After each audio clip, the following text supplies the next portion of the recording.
পাঞ্জাবি একেবারে আমি অভ্যস্ত না, আমি একটু টাইট ফিট থাকতে পছন্দ করি। এই আপনার জ্যাকেটের প্রতি আমার একটা দুর্বলতা। আচ্ছা, ছুটি না, আমি হয়তো একবার প্লেন শার্টে থাকি, ইনকম করি। আমার মা আমাদেরকে বড় করেছেন 7 ভাই 1 বোনকে একটা শাসনের মধ্যে, খুব বেশি আত্মীয়স্বজন না থাকার ফলে আমরা আমাদের মতো করে একটু বেড়ে উঠেছি। আমার সংসারের সবাই স্বাধীন। আপনাকে আমরা সবসময় দেখি এরকম খুব সুটেড বুটেড হয়ে ফিট থাকতে, যখন বিভিন্ন জায়গায় দৌড়াতে হয় তখন কি কষ্ট হয় না? এই আপনার জ্যাকেটের প্রতি আমার একটা দুর্বলতা। আচ্ছা, ছুটি না, আমি হয়তো একবার প্লেন শার্টে থাকি, ইনকম করি, আর আপনার স্যান্ডেল কম পরি। পাঞ্জাবি একেবারে আমি অভ্যস্ত না, আমি একটু টাইট ফিট থাকতে পছন্দ করি। হ্যাঁ, তো স্যান্ডেল পরে হাঁটতেও আমার কষ্ট হয়। এটার কারণও আছে, কারণটা হচ্ছে আমার দাদা একা ছিলেন, আমার দাদার কোনো ভাই বোন ছিলেন না, আমার বাবাও একা ছিলেন।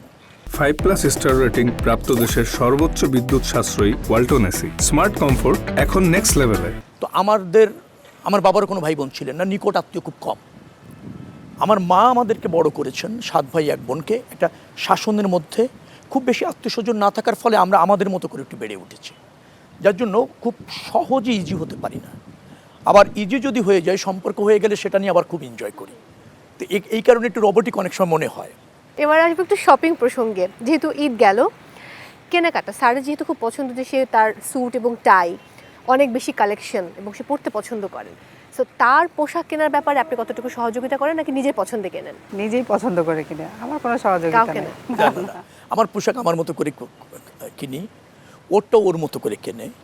ওর অনেক কিছু কিনতে আমাকে অনেক সময় বলে, আমি বলি দেখো আমি ডিসিশনটা নিতে পারবো না, হ্যাঁ তুমি আমার সাথে চলো, তুমি ডিসাইড করো, আমি সহযোগিতা সাথে থাকি। শপিং অথবা ধরেন অন্য আমাদের সাংসারিক সব কিছু সে সামলায়, সে কিনে পুরা তার স্বাধীনতা, ব্যয় করার কোনো লিমিটও নাই। তার যা পছন্দ সেটা কিনবে, তার যা পছন্দ সেটা সে করবে।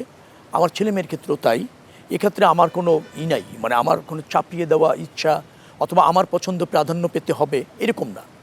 আমার সংসারের সবাই স্বাধীন, এটা হলো আসল কথা।